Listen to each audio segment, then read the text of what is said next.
Hello everyone, my name is Salvatore Pinizzotto. I am the Secretary General at the International Rubber Study Group, and I would like to welcome you all at this webinar with the topic Digital and Financial Innovation for Climate Change, Adaptation and Mitigation in Natural Rubber Systems. This is a webinar organized jointly by IRSG and CIFOR FTA. And I would like to thank, in this occasion, Dr. Michael Brady, that is from CIFOR FTA, that has been very helpful in organizing this webinar. Now, before we start the webinar, just a few in-house rules. All the participants are muted and will not be unmuted. We are going to have two sessions, one focused on financial innovations and one on digital innovations. And we are going to have a Q&A session as well at the end of both sessions, but all participants are encouraged to use the QA box at the bottom of your screen to make any question you would like to do during the speeches and presentations. Now, natural rubber is a strategic, and also I have to say there will be a survey at the end, so please fill the survey at the end of the webinar. So natural rubber is a strategic industrial raw material grown predominantly by smallholders in areas where the annual mean temperature is 26 to 28 degrees Celsius. And it is used in more than 5,000 end-user applications, with the tire industry dominating the market share. Natural rubber sustains 40 million people with their family around the globe, with a supply chain generating more than $300 billion. So a sustainable production and consumption of this commodity provides opportunities for sustainable development. Global production can be safeguarded and sustainably increased on a lasting basis by strengthening climate resilience and can successfully contribute to climate mitigation goals. A range of action, from genetics to management and policies to improve adaptation and significantly increase the contribution of rubber system to climate change mitigation could be put in place or implemented, but to do so, climate finance and digital innovation can play a very important and decisive role. So this webinar has the goal to investigate how digital and financial innovation could effectively impact the resilience of natural rubber systems in providing effective tools for an active response to climate change and its effects. So this is a very important topic, and to start our discussion today, I leave the floor to Michael Brady to start the first session. Thank you. Okay, well, thank you very much, Salvatore.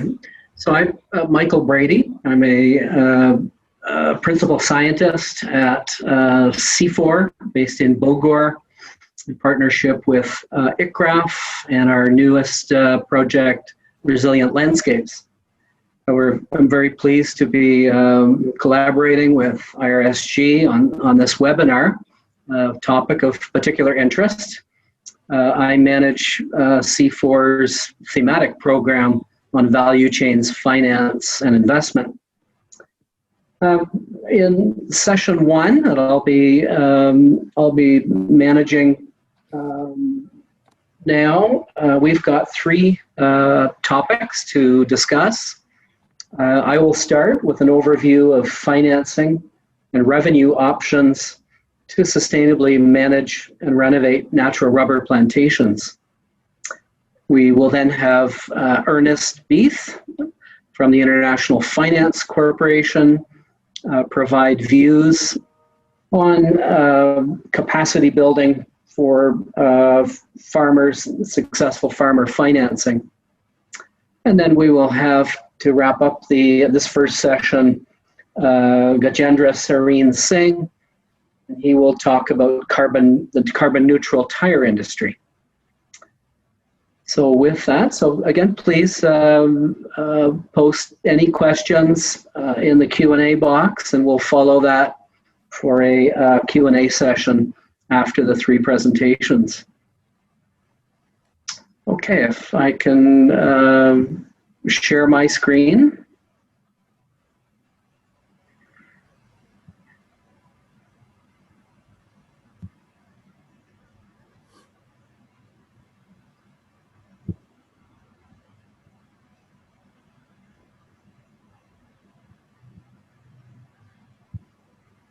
Apologies for the technical incompetence. There. Is that full screen? Yeah. Yes. Okay. Okay, great. So I'll talk about financing needs and move into describing some general financing instruments that are common to the sector, but also some that are emerging. I'll then give you a typology of natural rubber plantation types and characteristic financing, and talk about some of the challenges, particularly for smallholder plantation financing, and then introduce some what I would call complementary revenue options to help strengthen smallholder financing, and then make some conclusions. Well, I think as Salvatore mentioned in his comments, smallholder rubber producers make up a large portion of rubber production, particularly in regions of Southeast Asia and Africa. These areas are being particularly affected by climate change, hence adaptation and mitigation are essential challenges for smallholders, and smarter investments and better planning are clearly needed.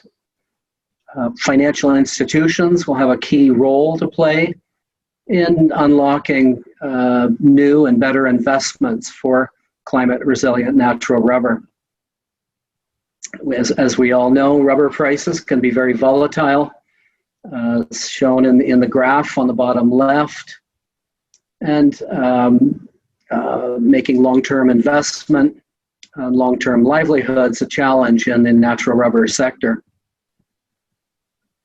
Smallholders who are purely engaged in rubber are very exposed, particularly to climate change issues and to adaptation, particularly when they're not supported well by public institutions. Smallholders with a more diversified system are more resilient, and I'll talk a little bit about those examples in my presentation. Just thought I would go through and review some of the finance, the range of finance and investment instruments that can be applied in the natural rubber sector. On the left side of your slide, I've listed what I would call traditional and international finance and investment interests, the kinds of instruments that we're familiar with: loans, equity, trade and commodity finance, syndications, and a newer form of finance facilities, and as well as blended finance. On the right side are some what I would call alternative or more locally applied finance instruments, and I'll give you some examples from Indonesia.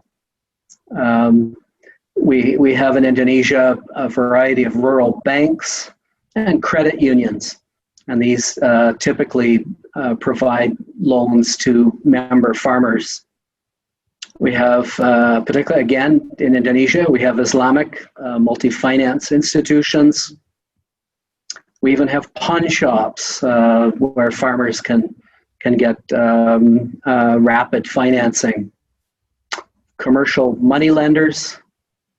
We have local traders and agents that often provide finance to rubber farmers. And we have a number of government public sector finance programs. And in Indonesia, the People's Business Credit or KUR program, as well as a revolving fund for small and medium-sized business. So these are, I guess, a wide range of finance instruments available.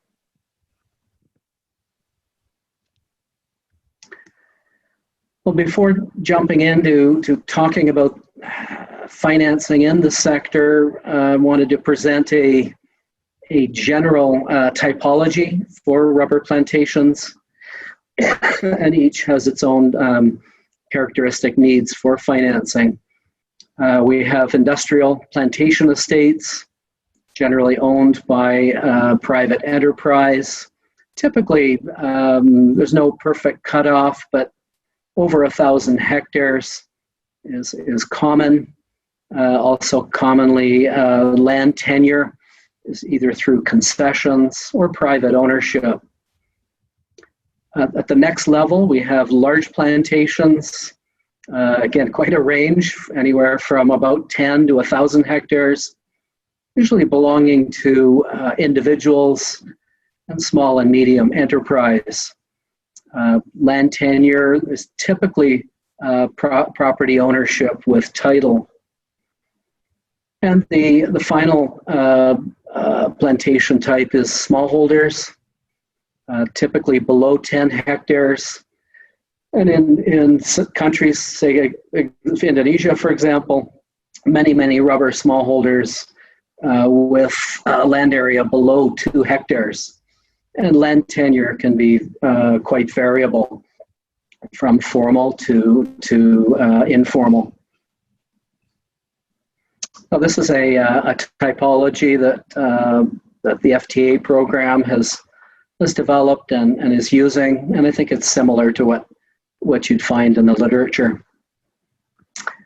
So I'll start with some examples of more recent financing types, going beyond the traditional loans and equity that larger commercial plantations would obtain. This is an example of a finance facility, the Tropical Landscape Finance Facility. My own organization, ICRAF, the CIFOR ICRAF, is part of the TLFF, and it has an operating company, PT Royal Lestari Utama, that manages rubber plantations, new rubber plantations in Jambi province in Sumatra. So the TLFF involves a number of members. We've got private commercial banks, got foundations, research organizations, the United Nations Environment Program, all working together to manage the finance facility. So this facility is providing funding for an innovative rubber plantation in Jambi. And this involves Michelin Tire, who's got an interest in the latex. So it has a particularly strong benefit sharing program with local communities, but it is a commercial plantation. So this is the first example at that commercial plantation level. Another example is the Tropical Asia Forest Fund. This is managed by New Forests out of Australia, and they have a $170 million fund that's backed by institutional investors, pension funds, development banks, and it has a mandate to invest and establish a portfolio of high-quality, sustainable timber plantations within tropical Asia. The TAFF or TAF fund currently has developed in conjunction with an Indonesian partner company, has developed a 100,000 hectare rubber plantation in West Kalimantan. And the TAF is investing to improve the capital structure of the rubber plantation in Indonesia for plantation expansion. So these are some examples of new types of financing approaches, but again, for commercial large plantations. We move on to medium-sized plantations. I mentioned earlier, mainly family and SME owned. We see these are common throughout Malaysia, Thailand, Liberia, Cote d'Ivoire. And these occupy quite a large segment of rubber outgrowers, family businesses, and SMEs that manage the plantations. These are larger plantations, and therefore they can be often are well-resourced. Strong links to farmer groups and associations. I've listed some of the associations in Asia and Africa. There's often a direct link to rubber processors, where the smallholder is transporting latex directly to factories. There's often offtake agreements with processors and exporters.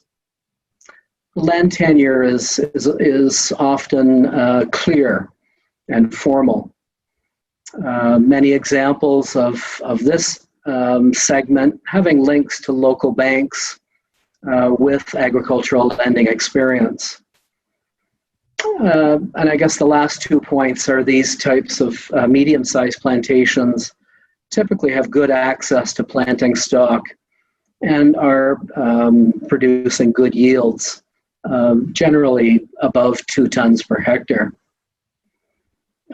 Some of the pictures below say a medium-sized plantation, a family-owned plantation in Liberia, where the plantation owner has built a school for the tappers, families.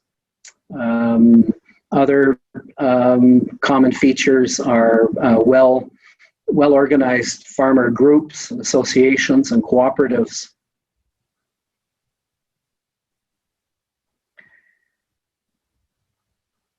So financing at this level for this segment, typically it's not uncommon for local banks to be providing financing, sometimes through lead firms, so larger processing companies provide guarantees or on lending, and multilateral financial institutions often get involved and provide guarantees.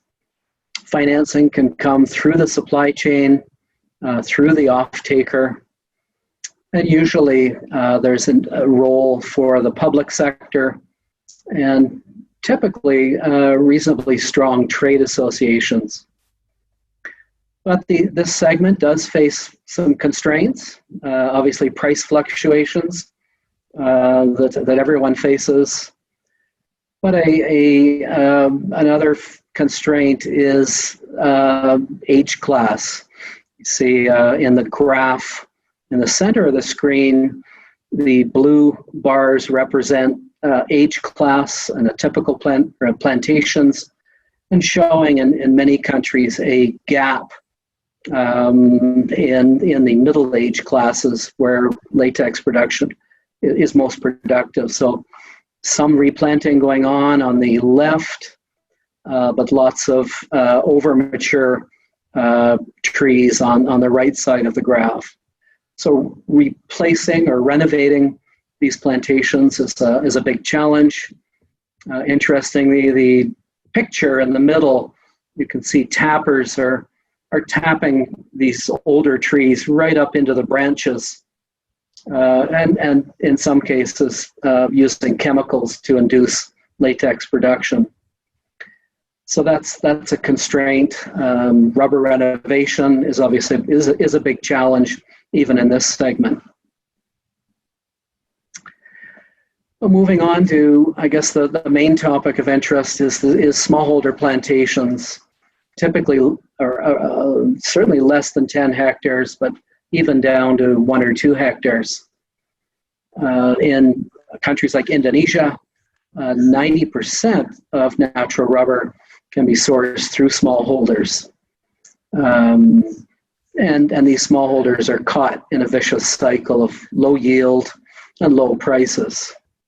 Much of or a large percentage of the smallholder rubber plantations, particularly in Indonesia, parts of Sumatra, Kalimantan, are over mature and need to be replaced, but that costs money. The livelihood from this particular segment of smallholder farmers, as you can see, it can be quite low, ranging from $1,100 to $1,500 US per hectare. So that's down to just a couple of dollars a day.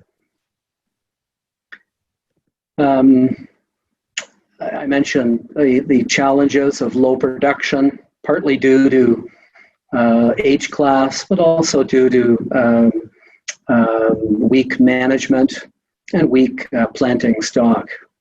So lots of challenges here. And unfortunately, the financial sector does not yet offer products meeting all the requirements for rubber replanting. But there are opportunities. Our agricultural lending is a large market opportunity, particularly in a country like Indonesia, where there's hundreds of thousands of farmers. And these farmers have been surveyed, and a large percentage are willing to undertake replanting if the proper financing can be identified and put in place. So this could be a potentially large market for financing. But as I mentioned earlier, lots of challenges. Remote locations increases operational costs for banks. Lack of formal land certificates, quite typical for very small holders. Replanting finance requires tenor greater or equal than 5 to 7 years before latex production. Collateral requirements, another challenge with not having formal land title in many cases. And institutions, financial institutions, often lacking a clear understanding of the agricultural segment, rubber smallholders in particular, and the associated lack of data on smallholder household economic conditions, as well as things like outstanding loans, credit risks. And I guess to top it all off, as I mentioned, these farmers, in addition to the local challenges, are also subject to global price fluctuations. And as the topic of this discussion, these farmers are also subject to climate risks, either through droughts and floods, which have an impact on rubber production. So lots and lots of challenges. I mentioned challenges for loan collateral, and I'm hoping that Ernest will talk a little bit more about this. But we can see in the slide that for smaller loans, collateral in a country like Indonesia, in rural locations, smaller loans, collateral can be in the form of land and buildings, movable assets, typically limited to vehicles, business licenses, a letter from the village head, and some forms of certificates. But again, quite limited. Larger loans, mainly immovable assets, typically land, some movable assets, and insurance in case of insufficient collateral value is often a requirement. Other types of collateral being applied, typically in the global north, very common, but more and more we're seeing in the global south, of using plantation trees. The wood from these plantations can be viewed as collateral. Corporate guarantees and offtake agreements with the buyers of latex can also, in some cases, be a form of collateral. So this is a big challenge for financing. Now there's a number of opportunities to enhance or diversify revenue for these very small smallholders, and I'm going to go through a number of options and opportunities to diversify revenue, which again should or may help in financing, but certainly to provide additional revenue for the smallholder rubber farmer. And the first opportunity is diversification through agroforestry. And there's been a fair amount of work that's been done by CIFOR, ICRAF, CIRAD, a number of organizations internationally, and a number of national rubber research organizations, as well as trade organizations. So I'd like to go through some examples of revenue diversification. We can see the initial intercropping with cash crops, restoration with woody crops or soil stabilization. And this type of intercropping can really make a difference financially. A new study that came out, supported by USAID, did a very detailed financial assessment of smallholder natural rubber production in Indonesia. And they found the graph on the left side shows just a very basic scenario of one-time replanting, and essentially showing that for the farmer, a very, very large cash shortfall exists, and very difficult, very challenging for a loan product to be able to satisfy that replanting need. The example on the right side is an agroforestry model where the farmer is replanting rubber and complementing that with revenues from other types of crops. Could be trees, could be cash food crops. And you can see in the graph that the cash shortfall is the lowest of all scenarios because of the staggering of replanting regimes, as well as enhancement with agroforestry crops. So this is a very promising approach that's being tested throughout rubber producing regions. Just some examples of diversification. We can see rubber and oil palm becoming more and more common in Indonesia. hopefully not to the detriment of the rubber. In Thailand, a very wide variety of agroforestry systems involving rubber with all sorts of tree, fruit crops, cash crops. You can see the wide number of examples here. And it's very much linked to local context and local markets. In Africa, we see rubber being grown with cocoa, with rattan, providing reasonable additional revenue sources to rubber, particularly when prices are low. Also combining rubber trees with woody tree crops for wood products, so acacia, mylena, falcata, a number of companion growing systems with fast-growing woody trees. We can see, I wanted to provide really an example of the range of different diversification opportunities with rubber wood. This can either be for timber use or for waste.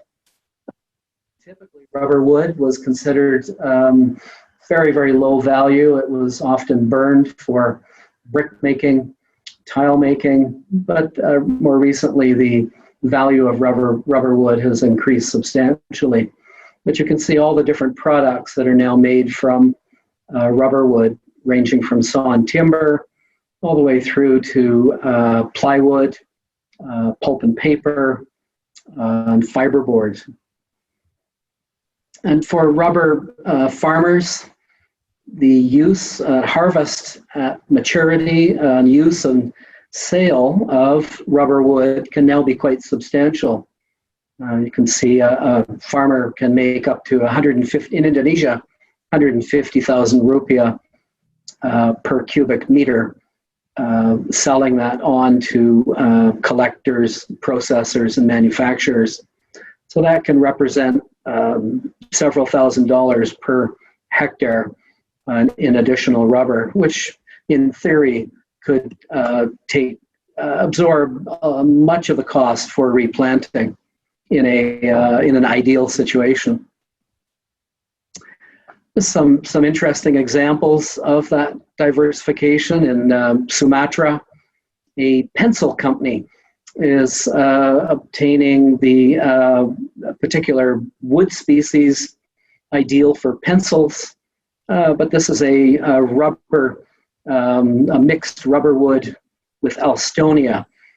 So they're tapping the rubber trees for both latex. The company is also harvesting the rubber wood for biomass pellets. So very interesting, and the whole thing is FSC certified. And this is one of the premier pencil makers globally.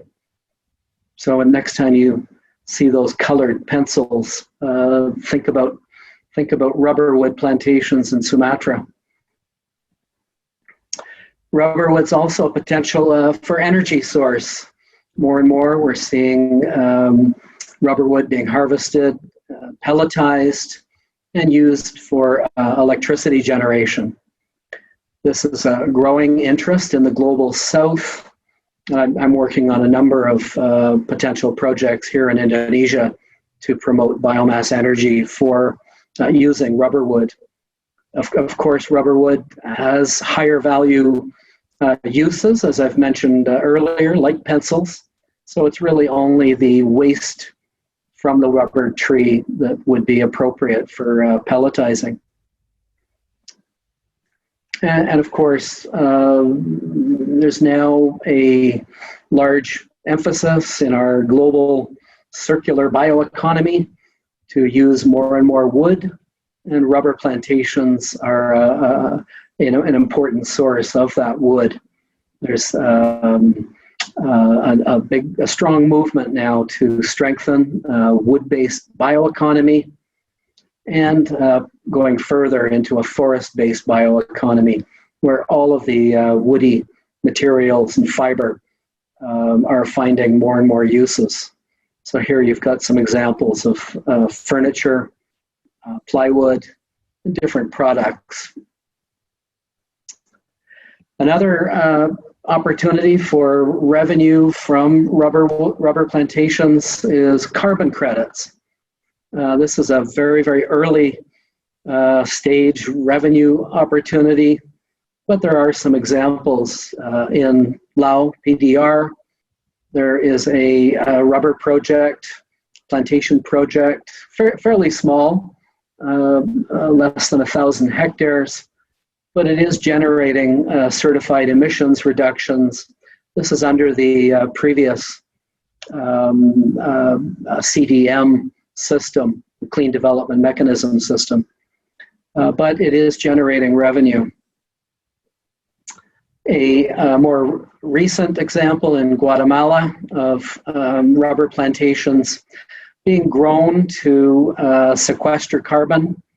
And in this case in Guatemala, the project has received certification.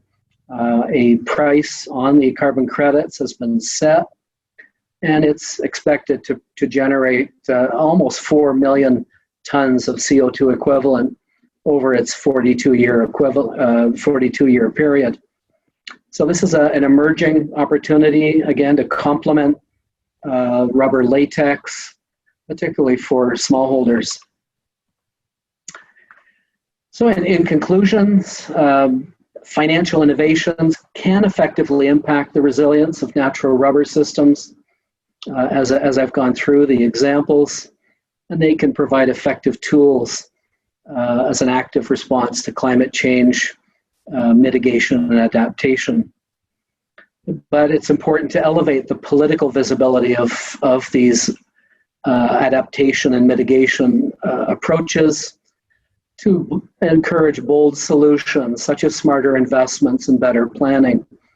The governments are needed to strengthen the financial infrastructure that's needed for to apply some of these financial instruments to smallholders.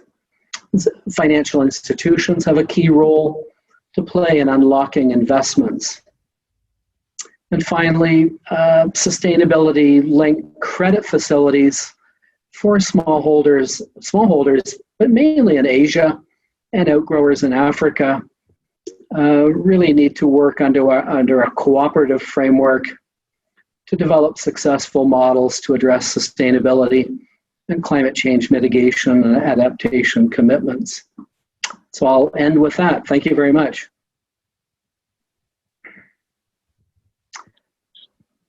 Okay. Stop sharing. So let's move on. Again, if you've got questions, please use the Q&A box. I'd now like to ask Ernest Bethe to maybe provide a little bit more of an introduction and talk about successful farmer financing. Ernest. Great. Well, thanks, Michael. My name's Ernest Bethe. I'm based in Singapore. I work for IFC, Michael mentioned that, International Finance Corporation. We're, for those of you that don't know, we're the private sector arm of the World Bank Group. We invest exclusively in developing countries and emerging markets. I've worked for IFC for about 14 years. I used to work for IFC in Indonesia, and a lot of the work in Indonesia was related to palm oil and cocoa and coffee.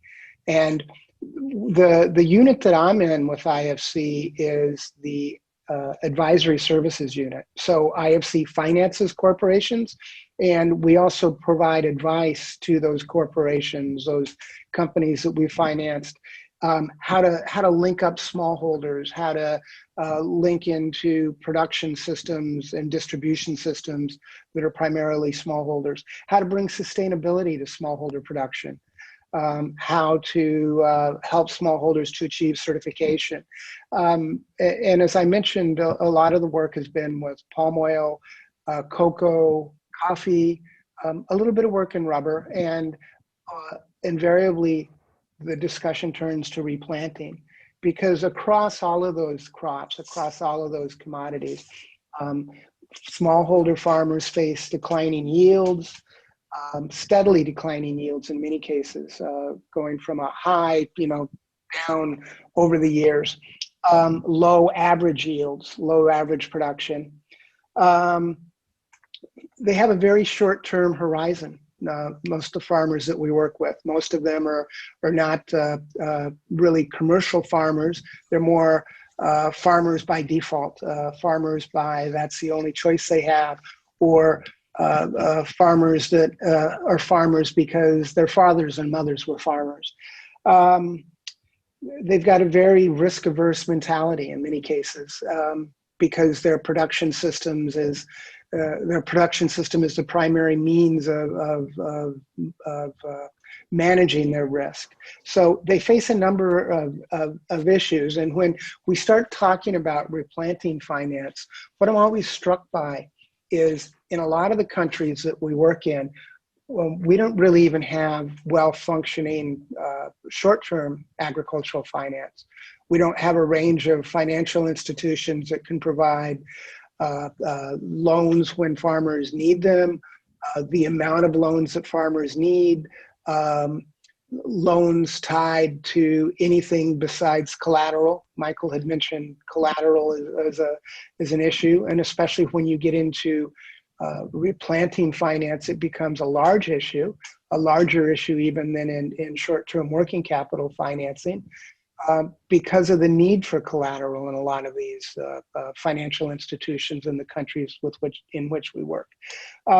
So these farmers are facing a number of production issues, and then when the challenges of trying to put in replanting come in, the issues are compounded. It just becomes incredibly complex very quickly. But what I keep seeing is the big emphasis is on developing the financial instruments, or developing the financial engineering. So what IFC and my unit do primarily is work with farmers. So we work with farmers to help them to obtain the practices that they need. In many cases, the companies that we work with are in replacing extension services that don't work in these countries, or providing the advice to farmers that they haven't received from an extension service in many cases ever. The companies with which we work, they may be the means of access to inputs.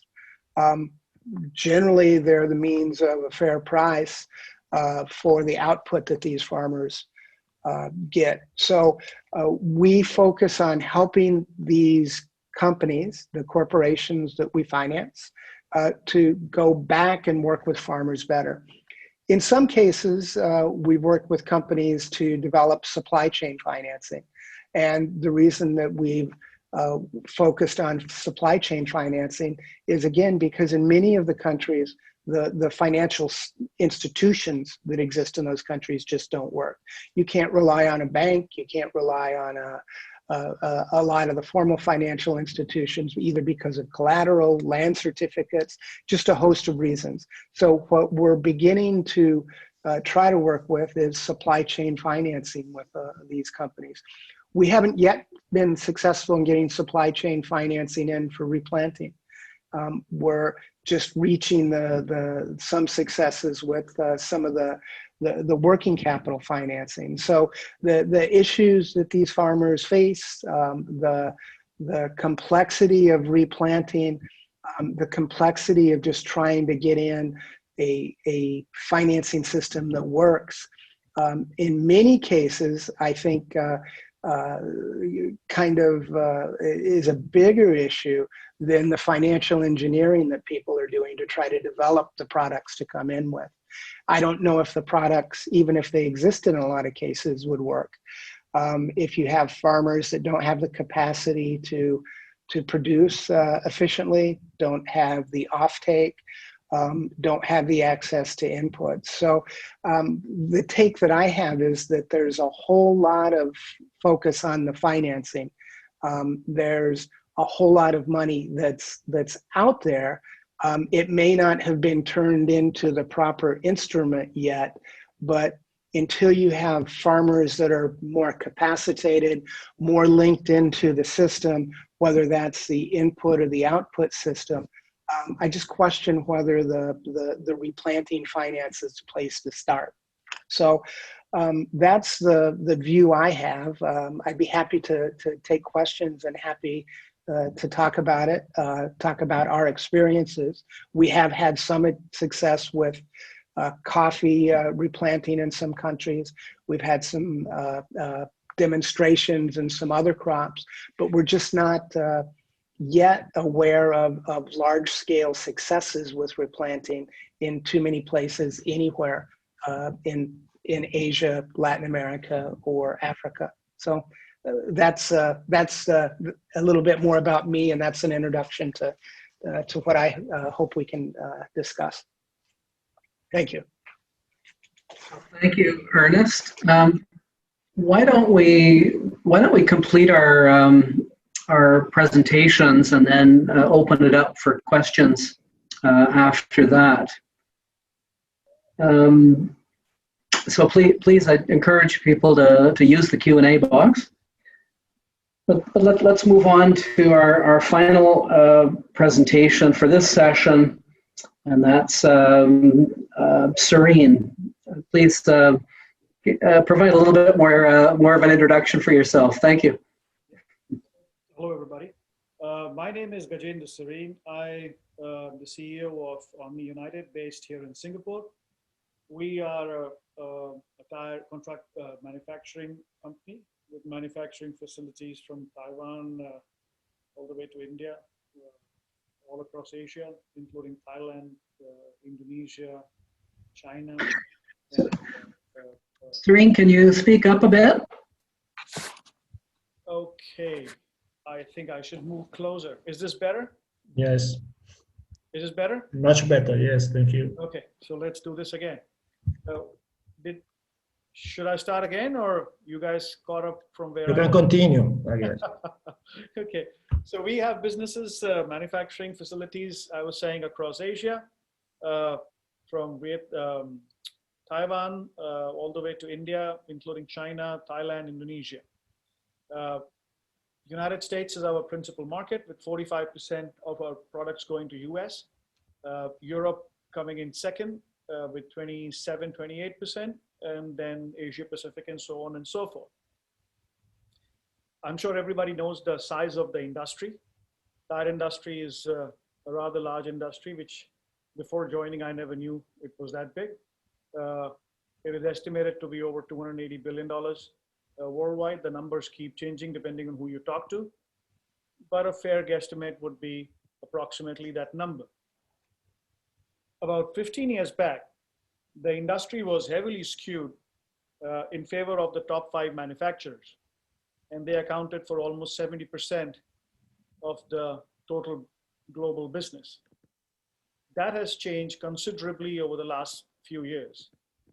And that number, I think, now stands at about 40% or 44% or something like that, but it's below 50%.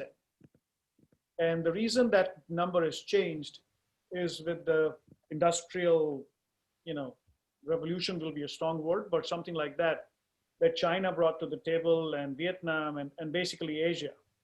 The manufacturing capacities in the tire industry went up, fairly high, and the Chinese products or the Asian products gained a very good foothold in the world. It was initially estimated, or the impression was that Asia is cheap and not so good, and that changed to, competitive with decent quality. And that brought about that change between 70% and 40%. So it was a bottom-up push that actually narrowed the margins of the top brands in our industry. Now, in my opinion, a brand is a brand because it's catering or handling the inefficiencies effectively. They are, very consistent in prices, consistent in quality, consistent in delivery, consistent in messaging. And on the other hand, a brand which is not doing well has got the same inconsistencies. They are inconsistent in quality, inconsistency in delivery, inconsistency in supply chain, inconsistency across the board. And I think that fundamentally makes a brand or not a brand. And this is where we started our business. And we figured that there is probably an opportunity to create a business from Asia into the developed world, trying to do things a little more efficiently and leveraging the huge production and the raw material availability in the region. That strategy has worked out pretty good for us, and it continues to grow at a very good pace. About, we're growing probably for the last 3 years, 4 years, about 30-35% year on year with our brands, which is phenomenal given the size of the industry, and that the industry is growing at an average of 2.5% per year. When we started the business, there wasn't a room for another brand, and we had to find a differentiator. And this is where the carbon neutrality comes in. In full disclosure, it was just a talking point or a differentiator when I first started. How do you differentiate yourselves? And when we did a study and research on the brands, we found that nobody in the industry was paying any focus or any attention to any of the things which either Michael or Ernest has spoken about, whether it's sustainability or whether it's, all of those things. Because it's such a large industry, things are just going on. And the interesting thing about the tire industry is that it's a consumer product, but somehow it's been made to look like an industrial product. Most people don't know what brand they have on their vehicles, but they will pay upwards of $1,000 for a set of 4 tires. So I thought that focusing the business in the direction of sustainability or responsibility would be the right thing to do. So I engaged Ernst & Young to do a study for us. My thought was to just quantify how much carbon dioxide emissions are we contributing to per tire, and I'll take care of the rest. I was expecting this to be a quick and dirty work for a large consulting company, but it took them 18 months to give me that answer. And they initially told me that there are 3 parts to the study. One is the raw material side of things, which you guys have spoken about. That how do you measure the carbon emission in production of, say, a kilo of rubber, then the delivery of that rubber or the conversion or the processing, and then to the factory. And not just the rubber, everything else that goes into a tire. Rubber is only 54%. Everything else that goes into the tire. Then is the production. The production is not just the industrial production, but the workers, the movement of the workers from the dormitories to the factory and everything in between. And the third part is post-production, the delivery. If we are shipping products from here to United States, there is freight involved. There is emission involved in that. It goes into a warehouse. From there, it's redistributed, and so on and so forth. People drive up to your shop to get the tire fitted. So that part. But we just did the second part. That let's just first quantify what's the kiloton of carbon dioxide emissions we have on a per kilo of tire produced in 2 of our factories. And that's what we did at phase 1. Once that was done, then it was just a matter of mathematical calculation. If you're telling me that I'm contributing 32, kilotons of carbon dioxide per kilo, whatever that number is, then it's just multiplying that by X million kilos or whatever we do, and that'll give us the mess that we are creating. The philosophy behind this was, if you're in business and if you're in a manufacturing business, you will create a mess. The point is, can we quantify that mess? And then can we do something to take care of that mess? As long as I can clean up the mess behind me, I think I'm okay. And that was the guiding principle. And we started this in 2012. And again, as I said earlier, it was just because we wanted there to be a differentiation. It wasn't for the moral high road or, doing things in any other way. The interesting thing was over the last 8 years, commercially, I really haven't seen much success. It is not that somebody is willing to pay you anything extra because you are doing things in a sustainable way, or you are doing things in a, you are carbon neutral or anything of those, that's all. Nothing has happened. It's only now that I'm seeing that people are probably realizing with all the climate change issues, it becoming such a big political deal in the United States, and the fires in California, and the constant hurricanes, US getting battered, that people have started thinking a little bit about, when I say people, I don't mean people like Ernest or Dr. Brady. I'm talking about the common man on the street who's just trying to, make his two ends, meet. They've started thinking a little bit. So I'm hopeful that soon it could probably convert into a viable commercial proposition. I think we won't be able to charge a premium for doing things the right way. But if all things remain equal, and if the consumer is given an option, he may choose the option of a product which is made in a responsible, sustainable way. We have now recently, which is as of last month, re-engaged Ernst & Young after 8 years to do the phase 2 of the study, which is the delivery side of it. How do we, from the time we know what mess we are making in production, we now need to know how much is the mess we are making in distribution. I'm quite certain that once these numbers are available, it might just turn out to be a new business model, which could be closer to market production. So you may want to produce things in Europe for Europe, or America for America, even if the cost of production is higher. But how does that stack up with the new wave of regulatory mechanism that the world is going to start seeing? Singapore is talking about being carbon neutral in 2000, and I think it's 35.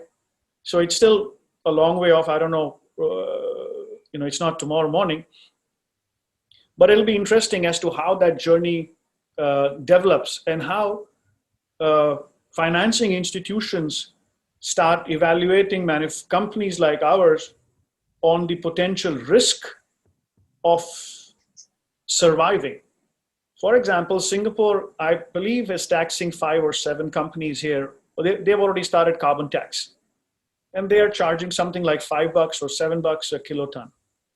We pay 60 cents when we offset. So the viability of a business, if you have to start paying the carbon taxes for the products that you're manufacturing, you better have that either inbuilt in your margin, or you should be able to get that from the consumer, or you'll be out of business. So businesses will have to start figuring out that in the long run, if this is the direction that the world is taking, in the long run, are their businesses sustainable commercially, not sustainable from the moralistic point of view? Commercially, are they sustainable or not? The advantages that I see today, besides the improved brand image, is what you mentioned about, both of you in your financing options for the rubber industry. I think that's available now to every industry in terms of, if you come into that ESG category, whether it's green fund, green loans, green bonds. I mean, the options of potential financing increases quite a bit.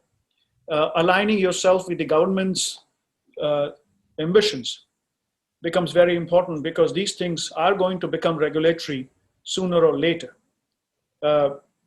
And of course, in my case, it's good because you assume a leadership position in the industry where you can possibly help in terms of writing a rule book. The other interesting thing I'd like to mention here is, which I was discussing with Salvatore earlier. You know, a few years back, I was asked to come and speak at one of the Dutch embassy's events. And they are particularly proud of their achievements on circular economy and all those great things. And I got a survey report, and interestingly, they re-export 34% at that time. I don't know what the number is now. This is a few years back. They were re-exporting 34% of their used tires to Africa.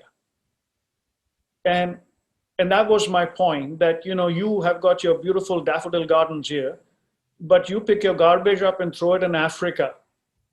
And developing countries really don't have the infrastructure that is needed to recycle or to collect back the used products and to do something with it. Somebody who's driving a car in one of those African countries has probably got 4 different tires in his, on his car. And when one falls apart, he probably just takes it out and throws it off. Maybe some kid rolls the tire around, and when he gets bored, it dumps it into a water body. And then the whole ecosystem, you know, the cow's drinking water, and then the child drinking the milk of the cow. And my point was that the whole world is talking about, we spend billions and billions of dollars on fixing the problem. You know, are we surprised that every or most communicable diseases come from Africa?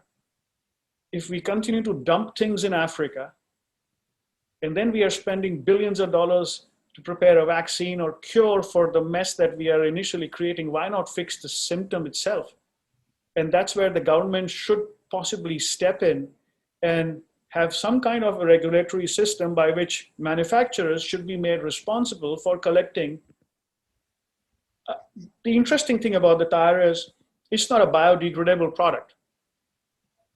It's been around only for 150 odd years. But one study said that if a tire is left out, it will take about 350 years for it to completely, you know, dissolve. 350 years.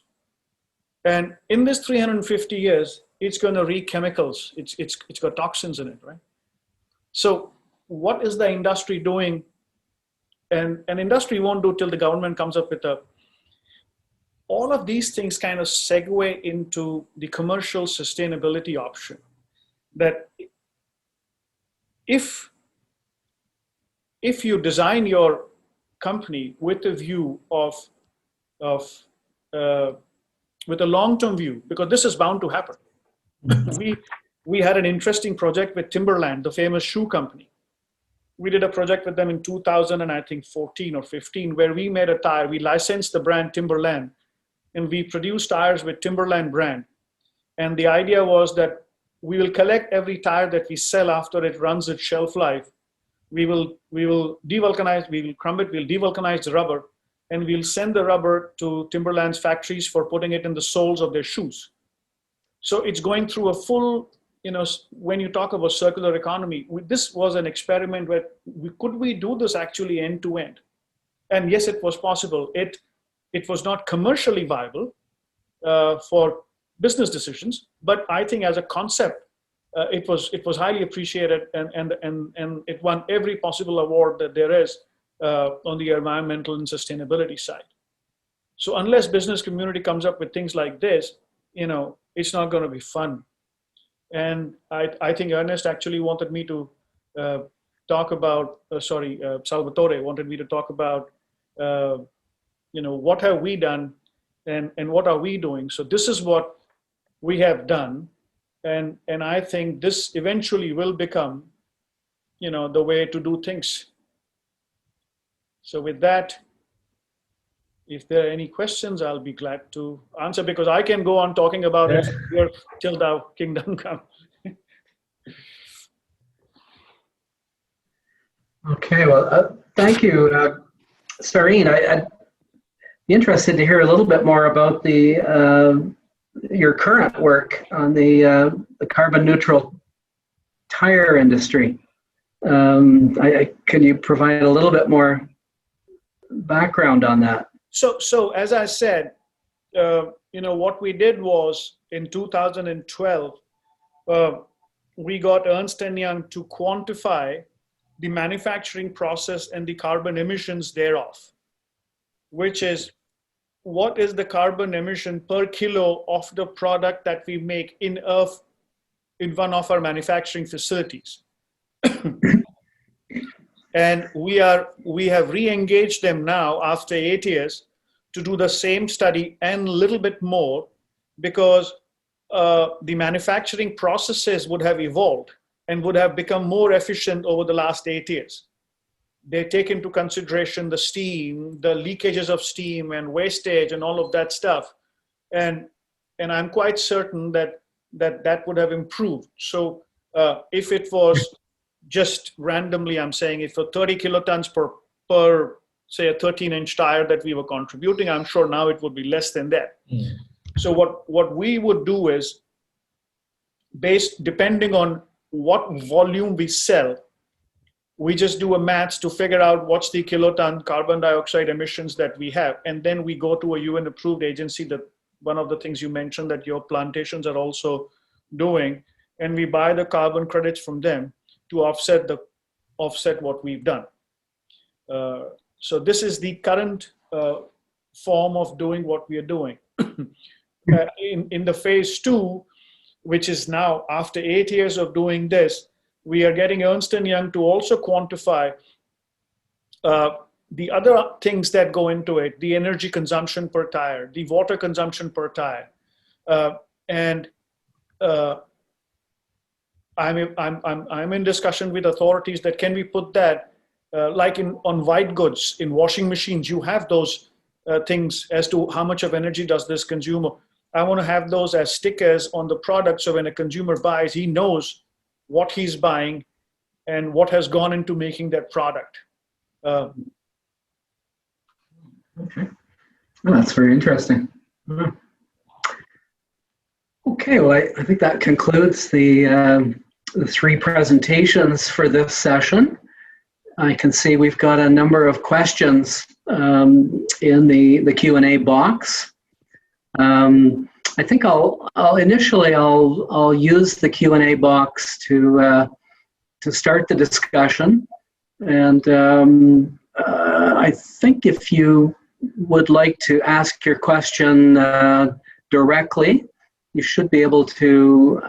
I'm not sure, Salvatore, can people ask direct questions directly? No, they can put the questions on the QA box.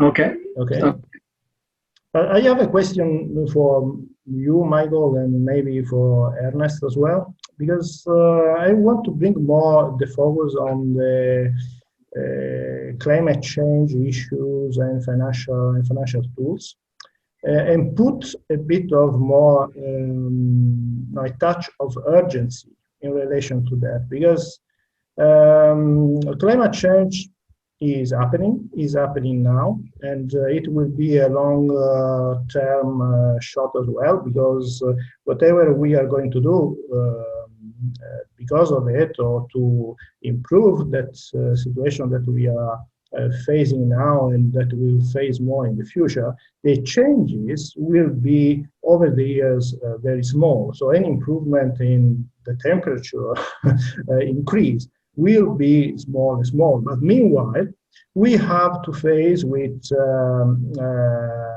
severe storms and the weather changing dramatically, and maybe more areas will become drier and drier. And this, of course, will put under pressure smallholder activities in the natural rubber sector and plantations. So the question is, really, what on the other side, for someone that is a non-expert of financial tools, these financial tools seems to be very complicated, and the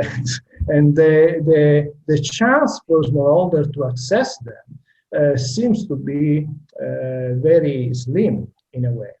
So the question is, what can be done in the short term to manage this kind of risk? Looking from the smallholder side, what we can do? What kind of funds these smallholders could eventually access, and through which kind of mechanism? if there is any in place right now.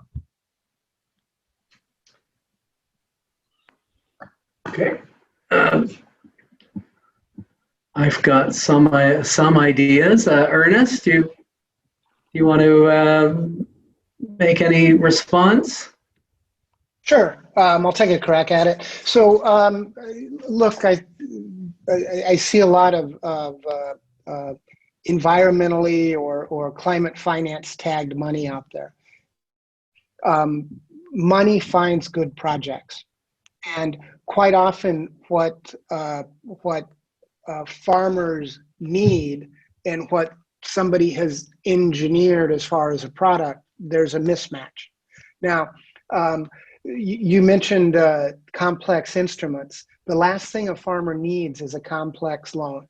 The last thing a farmer needs is a loan that requires requirements from my shoulder to the tip of my fingers as far as processes, paperwork, things like that. Yeah. And that's why in many cases you see farmers relying on informal finance. Farmer says, I have a problem, goes to the trader, goes to the collector, potentially the trader collector finances them right then. Now, the challenge with that is we all know that those interest rates are very high. Quite often the farmer is paying those interest rates to reduce prices. So the farmer is getting a bad deal at the end. What can be done in the short term? What we're looking at more and more is supply chain financing to the companies that buy these products, rather than financial institutions that financial institutions in a lot of these countries are set up to finance consumers in cities. They may not even have branches in the area. So can you finance through the supply chain? Sareen was talking about margins. Sareen was talking about premiums and things like that. Somebody's got to pay for this because it's expensive as heck to finance these farmers. They're dispersed. Fintech, supply chain finance can reduce some of those costs. But can you take some of these premiums? Can you take some of these the financing through the corporations, these corporations that want to do the right thing, and show some successes to show the industry? What I keep seeing over and over are overly complex, overly financially engineered products trying to be pushed onto farmers. And that's not always the case, but I mean, I do see a lot of that. So I would say in the short term, what you want to try to do is figure out a means that you can finance through the companies. Can you use fintech? Can you get away from financial institutions, banks in these countries? Banks have a role in the long term, but right now most of these banks just aren't set up to finance farmers especially the replanting. But can you go through the structures that are there with the companies that want to do the right things and show some successes? Because there's money out there if you can do that. The challenge is finding good borrowers for that money, and the money will come at the end. That's so the good news is that there are a lot of funds there. Now we have to find a way to channel in the right direction towards natural rubber smallholders, right? I would think so, yeah. I mean, you see green bonds, there's billions of green bonds out there. There's billions of climate finance out there. The money's out there. The projects aren't necessarily there. And potentially the projects aren't necessarily there at the place where people want to finance them. So how can you get to that? There's any number of risk mitigation products out there, risk management products out there that corporations and others can use, but that link between the big companies that may be able to drive the money to the smallholders, that's the hard part. That's the complex part, in my opinion. I just wanted to comment. I just to maybe follow on from Ernest's view. I think if we look at the improvement in smallholder rubber in other countries like Thailand, Malaysia, parts of West Africa, a large part of that is just a reduction in the supply chain, where the processor is buying latex directly from the farmer, and eliminating that multiple layers of traders, consolidators, who I'm not saying don't have a role, but they all add additional cost that takes away from what the farmer receives in the end. So that trend is very apparent in countries where smallholders have improved their livelihoods, and it's got nothing to do with price or financing. That's really a function of transparency. I guess pressure on the processors to be to demonstrate the traceability of latex to smallholders, so they know where the latex is coming from. So that there is some good examples out there that we can build on. And the whole issue of financing certainly is there's lots of examples, and in some of these more advanced small holdings, financing is working, but certainly in the more remote locations, difficult to access, complicated supply chains, it's still got a long way to go. Yeah. Okay. Thank you. Okay. Michael. I think there is a question from Sareen, I guess, from Dr. Ibrahim, saying, do you have a breakdown of the carbon footprint at every stage of tire production? And where are the realistic areas to bring in the carbon tax? Sorry, I couldn't understand it. Do you have a breakdown of the carbon footprint at every stage of tire production? Yes, of course. On the tire production, there is, but this is specific to the manufacturing facility. It is not generic. It depends on as I said, how far are the workers living, how far is the port from where the raw materials are coming or being delivered to. So those things do come into play. But for the two manufacturing facilities that we had done the study in 2012, of course we had the breakdown, and as I'd mentioned, we are now extending this to other facilities of ours, and also to the market side. So it will not be one size fit all, that what carbon emissions we have in a factory X would not exactly apply to a factory Y somewhere else. But it would be approximately same. But the question is, do we have that? Of course we have. That's how we are offsetting it. And what was the second question, Salvatore? The second question, in which areas the carbon tax should be applied? Oh, that's that's for some government official. I don't know. I mean, but typically they are, with this UN Charter, which most countries have signed, it gives them a certain number of years on the runway before they declared themselves carbon neutral. Those 17-point program of the UN Charter, one of them is carbon neutrality. And I think based on that, every nation will come up with their own carbon tax implications. Singapore, I know for sure, has got, as I said, I think it's 5 or 7 companies are already being taxed in Singapore on carbon tax. One of the first nations in the world to actually have implemented this, I think. But that's a question, I think, for the government to answer as to how will they apply. But I know that Singapore is very aggressively pursuing the carbon neutral ambition, and that's the reason I was asked to speak to you in the first place. That's right. That's correct. Okay, I think Michael, there is couple of Yeah, interesting points couple of- raised by Eric Goet of Siraj on rubber agroforestry systems. Yeah, thanks for that, Eric. Your question's interesting. I just took a car trip through West Java and was shocked to see the large numbers of fairly young rubber plantations, 15 years, all basically abandoned. And when I asked why, it wasn't a price issue, it was labor availability or lack of labor availability, that there were no people around. They've all gone to the cities.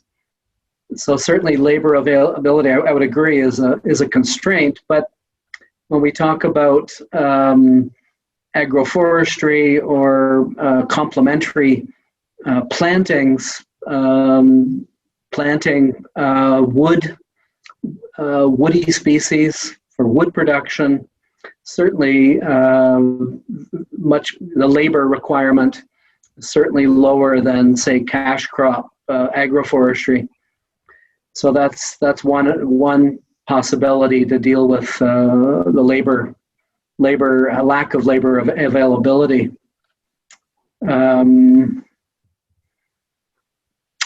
Let's see, other questions? Ernest, there was a question about CSR, and I recall from my IFC days lots of arguments back and forth about CSR and the long-term benefits. Do you want to try and comment on your views of CSR and whether it could be a way to help smallholders? Sure. So CSR. So sure, I think that CSR is an interesting way to start some things. The challenge with CSR is that when prices go down and margins get thin, CSR is often the first thing that gets slashed or cut. So what IFC's tried to do, at least, is tried to work with buyers, really work with the buyers to figure out what's their strategic interest in CSR. Is there an area where they can be investing that helps the buyer and the producer to establish a firmer bond for the longer term, and change CSR from CSR into a strategic community investment, so that the companies are investing in those projects and investing in those programs that are vital to their business, at the same time that those investing in the same programs are also vital to potentially a smallholder's livelihood. So trying to get away from the endless requests for we want this, or we want this one thing, or we want that one thing, and turn it more into a long-term engagement between the smallholders and the companies. There's nothing wrong with CSR. CSR certainly has its place, but CSR does tend to get cut quite often when the prices or the margins go down. There was another question I saw in the box, and Salvatore, would you mind if I talked about it? Somebody had asked about ESG and how do you get ESG screening in at the financial institution, and that is a challenge. It's been a challenge for IFC with banks that we've invested in to work with the banks for them to develop the capacity to do the ESG screening. And what we found in a lot of countries is that we need to engage with the central bank, and the central bank begin to come up with some simple measures and increasingly advanced measures, if you will, that all of the financial institutions have to follow in order to get that kind of ESG screening in. Because the first bank that does that ESG screening is often disadvantaged vis-a-vis the other banks. So we've had some success in several countries of working with the central bank or working with the financial regulator to develop capacity to get that ESG screening in. But we've had more success working again through the supply chain, working with companies that are interested in the deforestation free, that no exploitation free, this kind of thing, and then helping those companies to develop traceability systems to make sure that what they're buying from smallholders meets their corporate criteria for whatever the ESG requirements are that they have. So in our case, it's been a two-pronged approach, working with the financial regulators and the financial institutions to get capacity in at the top, or get requirements in at the top, and then work with the banks, and then work with the companies that we invest in to get that ESG in. And with the companies that we invest in, quite often they're the very same companies that they've made commitments to deforestation, or to no deforestation, or they've made commitments to clean up their supply chain. So it's in their interest to be doing this work, which is another example of that kind of that bond between how do you increase that linkage between the smallholder and the off-taker. And in this case, there's a common interest in improvements at the smallholder level in order that the company would buy the product from them. So I just wanted to throw that in before we ended. Okay.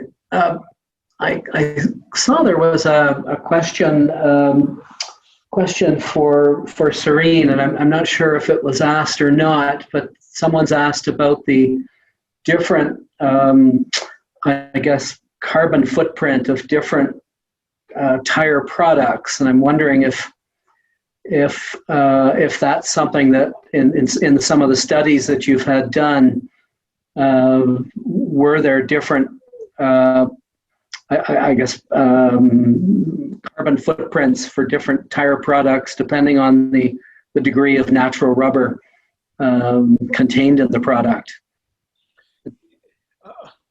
I don't think it's natural rubber specific, but as I had mentioned, Salvatore asked that question. I think there are different manufacturing facilities, depending on their sophistication or lack of, would have different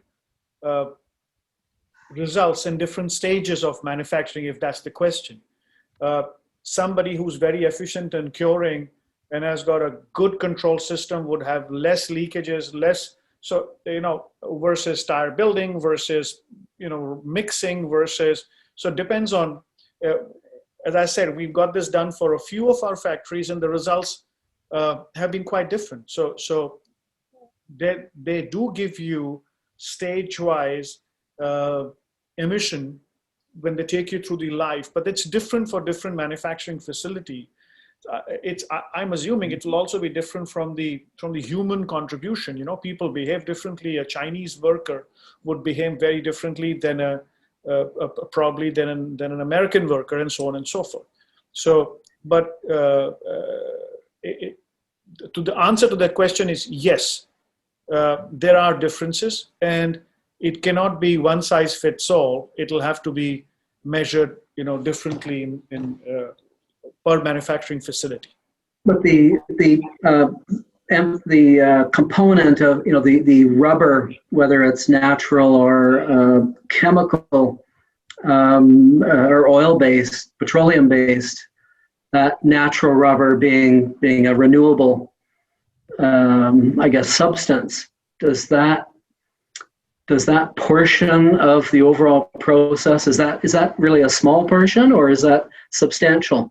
The renewable aspect of natural rubber. I don't know about that, but we have tried to experiment with different levels of recycled rubber to see how the performance of the product happens, and we do use a certain percentage of recycled rubber, but it's only a very small percentage because it does affect the performance of a product. And today,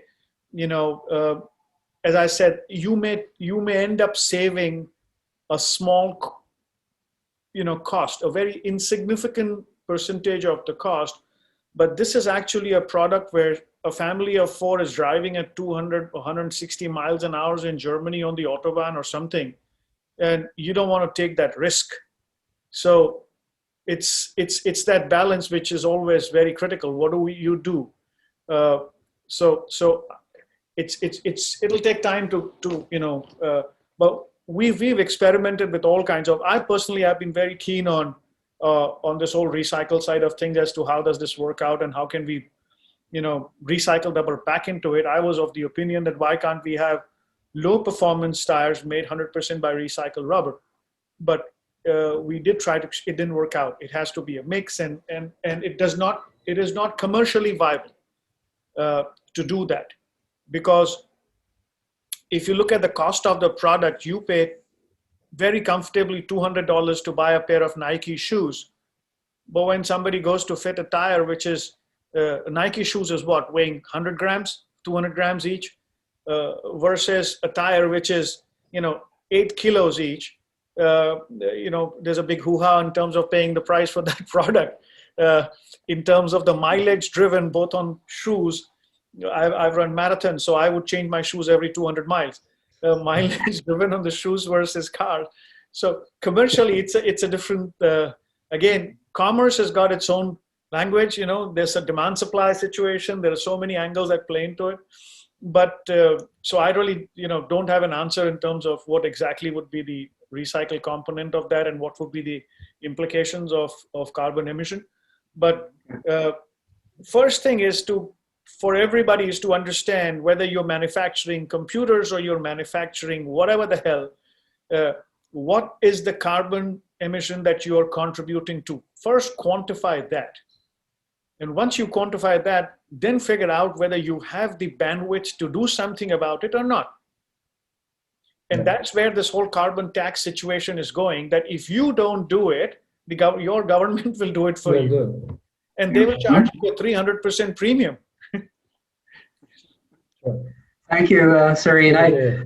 I think we've run out of time, but lots of very good questions. I'm going to hand it back over to Salvatore, but just there was a question from Eric from CIRAD on climate change. I think it was a very important question, and just like to mention that IRSG held a webinar last June on climate change and natural rubber, and there's some very, very good papers that were presented on the topic that Eric brought up in his question. So I'd encourage people to look on the website. I'll hand it over back to you, Salvatore. Yeah, it was not only IRSG organizing that workshop, but we tried to put together a coalition of forces, CIFOR and CIRAD and the International Rubber Research and Development Organization that has under its own umbrella all the research and development organizations in producing countries. So it was an effort that we did together because we realized the importance of the topic, and also the fact that rubber and natural rubber is not on the table in a lot of international fora speaking about climate change. So we should do a sector effort to do that actually happens, because it is very important also in relation to getting funds and bringing some of the work that it is necessary to do on the field. Said that, I think now we can have 5 minutes break. I would like to thank Sareen for his contribution. He told me that he wanted to speak 10 minutes, but no, I think it was more than 10 minutes. But it was really interesting, and I really appreciate your contribution because, as you said, we have to save the planet, but we have to make things business like as well, and this is a very important message that everyone should understand. And I want to thank Michael and Ernest for your presentations and speeches that I think has been very much appreciated from our participants, also because they put a light on a topic that is not easy sometimes to follow, and I think we should make an effort to make it clearer. So 5 minutes break, and then we'll come back with the digital innovations. We are going to have on that session 2 presentations that has been pre-recorded, but the speakers will be available for questions and answers after in the Q&A session at the end of the session. Thank you. Thank you, Salvatore. Thank you, Michael. Nice meeting you, and nice meeting you, Ernest. Thank you. Take care. Thanks. Thanks, Ernest. Thank you. Thanks, guys. Thank you.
Hello everyone, and welcome back to our second session that is about digital innovations for climate change adaptation and mitigations in natural rubber systems. We are going to have, as I said previously, two presentations. Both presentations has been pre-recorded and sent to us, but the speakers will be available during the Q&A session after both presentations. So get ready with your questions, and they will be happy to answer to that. The first presentation is from Guy Pearce, that is Chief Digital Officer of Convergence.tech. It's a Canadian company, and the title of the presentation is The Digital Governance Imperative in an Age of Digital Transformation. So Lakshmi, I think you can send the presentation, please.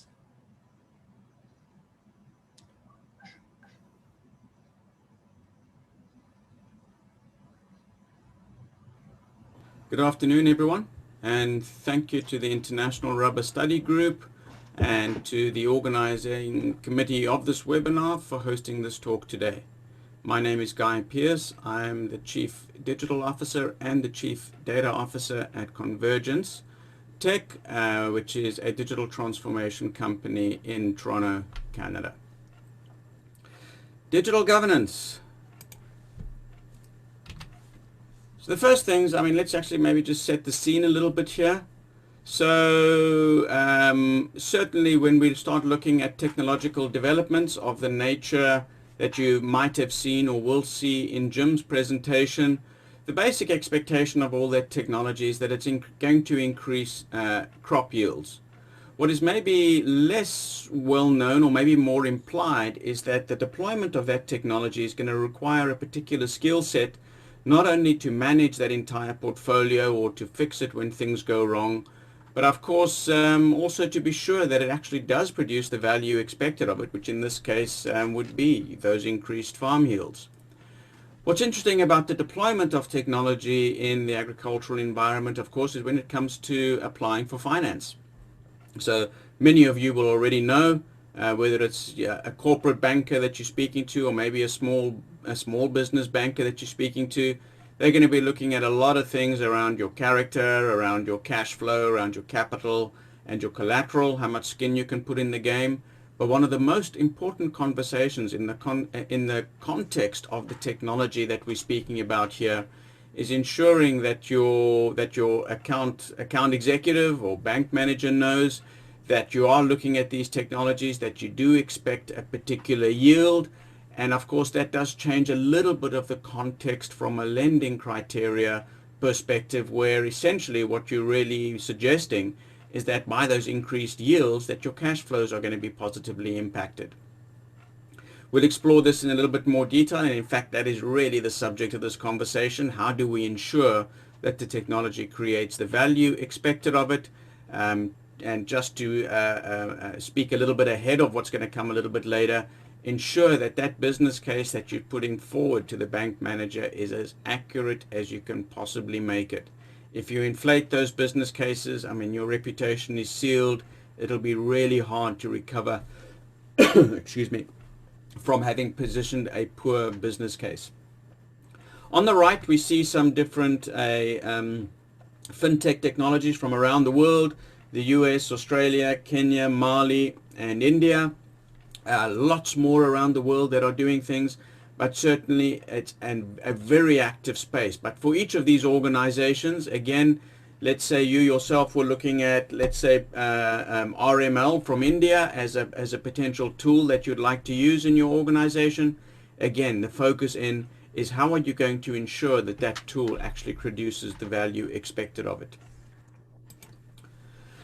So how do we make sure that things do produce the value expected of it? And the first thing is to ensure strategic alignment. So, it's not only about the technology, it's not only about the environment to ensure that the technology operates effectively and does what it's supposed to be doing, but it's ensuring that those two aspects are aligned with the overall farm strategy.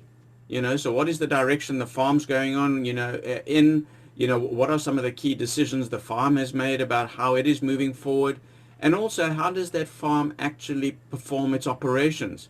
If the performance of its operations are quite disparate from what the technology is able to do or is capable of doing, certainly there's going to be a gap in the expectations of the value created by that technology versus what is actually being produced by that technology. The next thing to consider, as we briefly touched on a little bit earlier, is the resourcing pillar. So do you have the capacity to actually maintain all of the technology, to deploy it? Do you have the right skills and experiences? Are the folks able to apply those skills and experiences in the deployment of that technology? Just to touch on a couple of things here around IT culture and IT ethics, these are really strong critical success factors in the deployment and the sustainability of digital technology in any environment.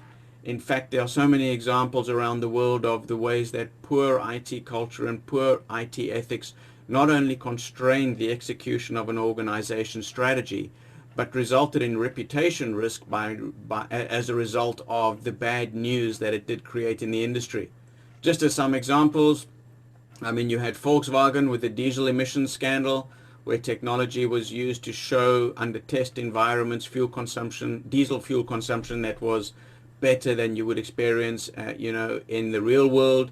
You had Uber as an example, where the chief security officer didn't report a data breach. It took more than a year to report a data breach, so there was an argument that there was a cover-up there.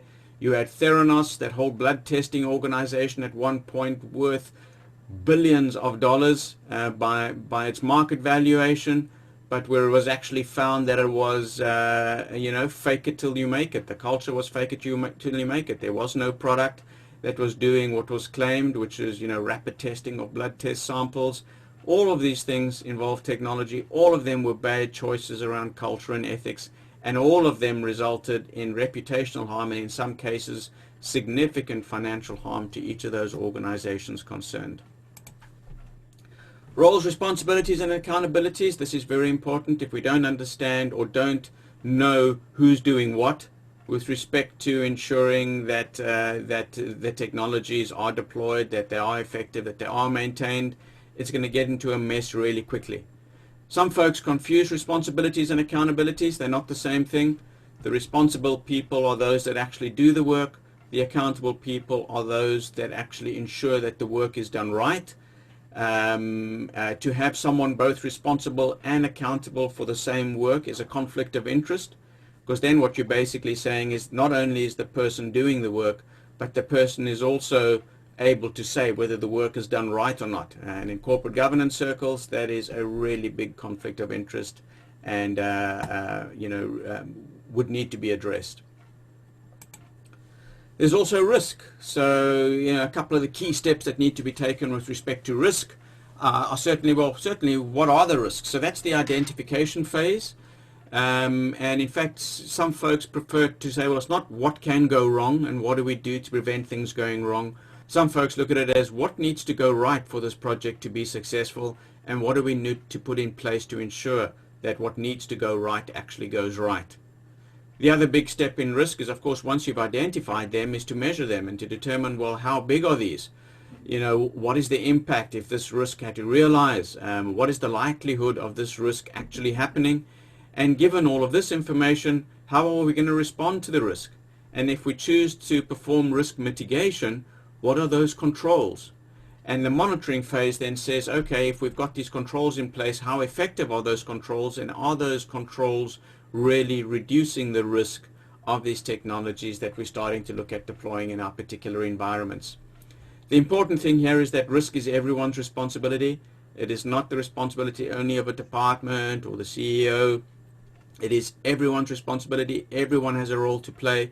Folks are involved in processes all over the organization, and as such, they are the closest to the risk being realized, and that is why it is important to realize that those folks themselves actually are as involved in controlling the risk in an environment as, let's say, the chief risk officer or even the CEO of an organization might be.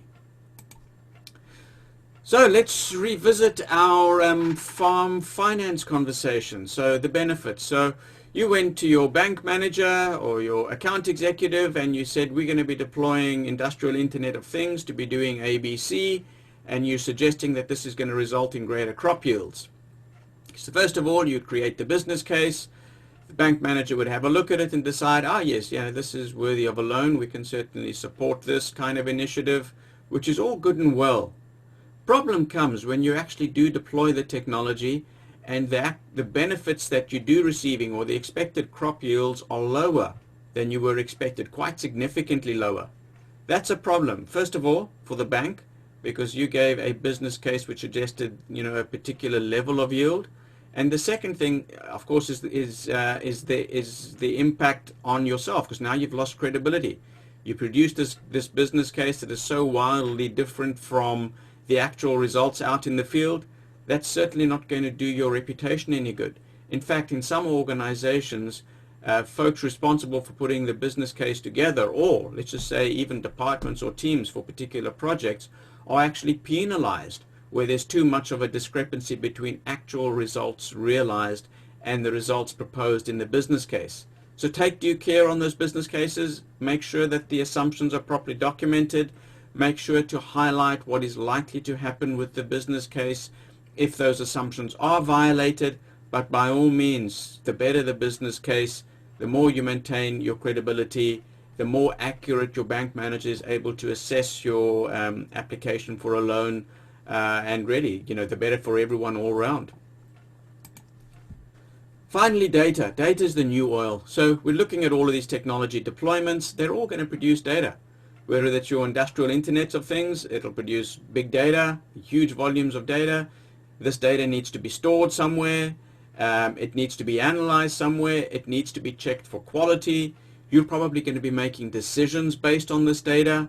And if you don't even know what the data quality is and you haven't measured the data quality, you're making decisions on this. How good is your decision really? So it's really important to make sure that the data is of the requisite quality before you run reports or perform analytics, ultimately to make a decision about. And that decision could be, yes, actually we had a pilot project for industrial Internet of Things showing good value. Let's do some more. First question I would always ask is, how can we be sure of the quality of the data? What are our assumptions? What are some of the issues in that data? Are we looking at the right data? Who's responsible for ensuring that that data is correct and that it's clean before it's run into a report or a business intelligence system or used as the subject of analytics? Really a big subject, and because it's so big and so complex, it is really a fiduciary responsibility of the organization to ensure that its data is of the requisite quality. Why fiduciary? So fiduciary is about trust and about acting in good faith. So let's assume that you as the CEO come along, you get a report from IT somewhere or maybe some other business operations area. You look at it and it says, yep, I should be investing in more IoT, and off you go, create another business case, off you go to the bank manager, and yet you find that that data in reality was actually incorrect, and that what it was really showing is that there's very little difference between your predicted crop yields and your actual crop yields. So it is so important to be sure that that data quality is right. If there's one thing out of this sample of things on the data side for you to consider, is to ensure that your data, to check your data for the requisite quality. Is it accurate? Is it complete? Are you checking for uniqueness? Are you checking for validity? What are those checks, and what are you going to do about correcting the data before you go into reporting and analytics? So in conclusion, yep, digital governance is a heavy fiduciary responsibility. There's a lot of trust involved when we start speaking not only about creating the business cases around IT, but also in terms of the data it produces and how we make decisions on that data. So certainly, just in summary, the big things that we're looking at is we're looking at ensuring strategic alignment. Have you got the right resources? Have you looked at risk? How good is your business case? Is it conservative? What are your assumptions? What happens if those assumptions are violated? And of course, ensuring that appropriate roles and responsibilities are assigned across the organization, not only in terms of the IT, the IT deployment, the IT maintenance, but also specifically around the data the organization uses in its decision making. That is all from me. Good luck and have fun with the rest of the conversation. And again, it was an absolute pleasure to be here. Thank you again to the International Rubber Study Group and to the organizing committee of this webinar. Have a great day. Thank you. Goodbye. Hello, Okay, I'm Jim. Thank you very much to Guy Pearce for this presentation that was an introduction in relation to the governance for IT related activities. And at the same time, I would like to welcome Jim Whitestone from Convergence.tech as well. He is Chief Environmental Officer and Chief Economist. Now, the question is, you want to run your presentation live, or you want for us to send the recording? Why don't you run it, and then I'm here to answer questions after. Okay.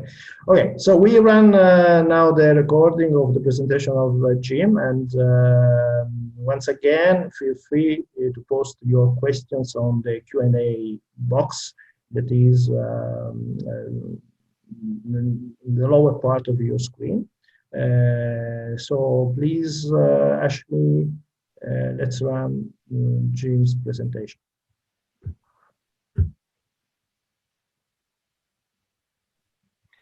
Hello, I'm Jim Whitestone. I'm the Chief Environmental Officer and Chief Economist at Convergence Tech. I'm here to speak to you about digital and financial innovations for climate change adaptation and mitigation in natural rubber systems, along with financial inclusions for the smallholders along the natural rubber supply chain. First, a little bit about Convergence Tech. We are a digital transformation company based in Toronto, Canada, but we operate globally. Our technology solutions are focused on traceability as well as digital identity. Our climate and environment action in particular is focused on working with clients to develop their digital strategies, as well as helping them to implement technology-based solutions, while also helping them to link their conservation projects to climate and sustainable finance. Natural rubber can play an important role in climate change adaptation and mitigation. As an important land user with an estimated 14 million hectares under natural rubber production, but also by being a producer of renewable materials, including latex and rubber wood. It presents significant opportunities for sustainable development, being a major economic activity sustaining around 40 million people globally. It can provide significant benefits to smallholders who are responsible for much of this production. And its products are used in more than 5,000 end user applications, with its supply chain generating more than 300 billion annually.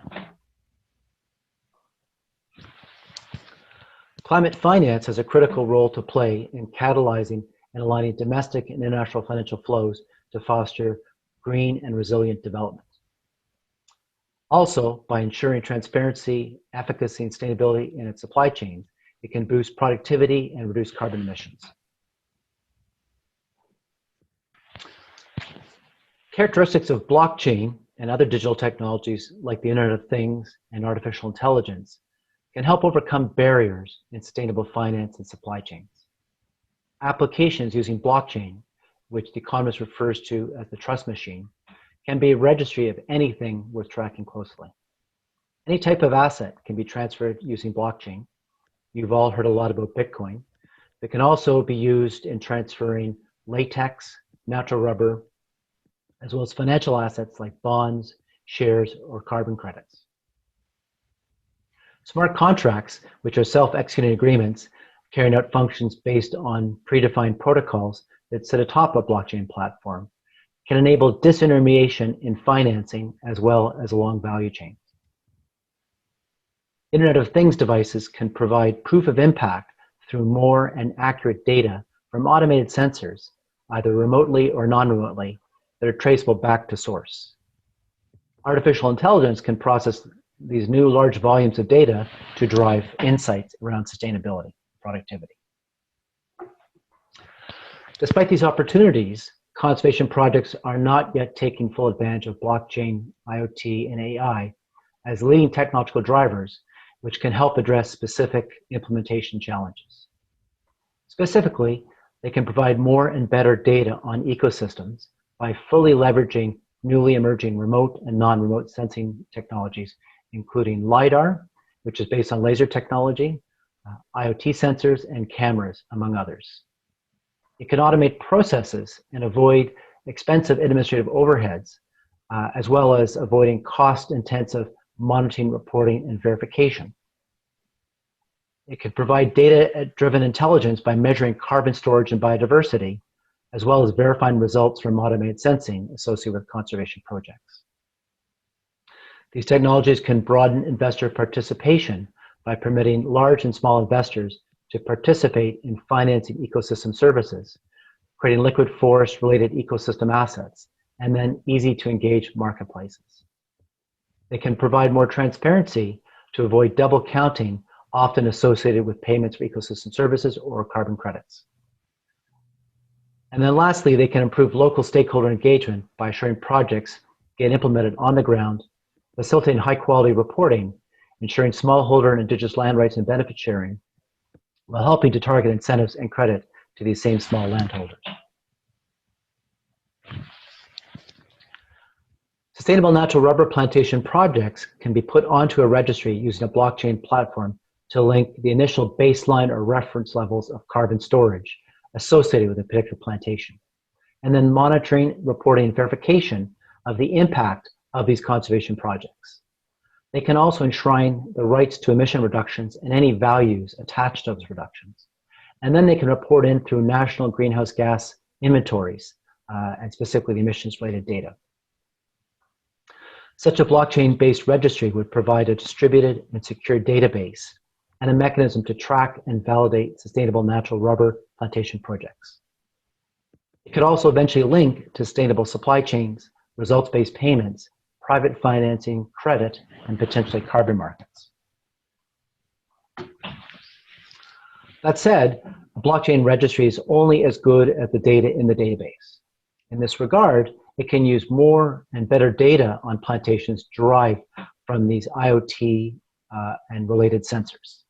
It can fully leverage newly emerging remote and non-remote sensing technologies, as referred to previously, like LiDAR. AI can provide the data-driven intelligence to measure carbon storage and other benefits such as biodiversity, as well as verify results from automated sensing. It can also automate processes to avoid the administrative overheads and cost-intensive monitoring, reporting, and verification that I mentioned previously.